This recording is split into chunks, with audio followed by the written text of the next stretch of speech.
وقال الذين كفروا لا تسمعوا لهذا القرآن والغوا فيه لعلكم تغلبون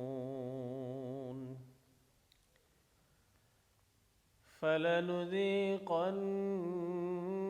الذين كفروا عذابا شديدا ولنجزينهم أسوأ الذي كانوا يعملون ذلك جزاء أعداء الله النار لهم فيها دار الخلد جزاء بما كانوا بآياتنا يجحدون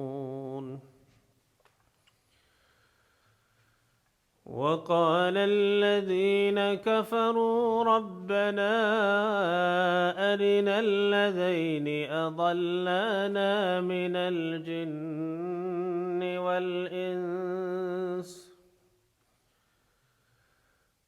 الجن والإنس نجعلهما تحت أقدامنا ليكونا من الأسفلين إن الذين قالوا ربنا الله ثم استقاموا تتنزل عليهم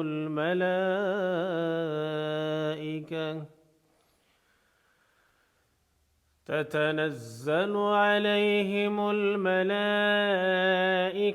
ألا تخافوا ولا تحزنوا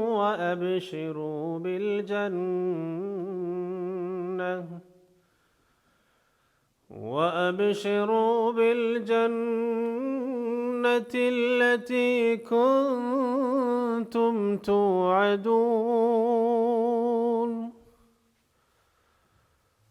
نحن أولياؤكم في الحياة الدنيا وفي الآخرة ولكم فيها ما تشتهي أنفسكم ولكم فيها ما تدعون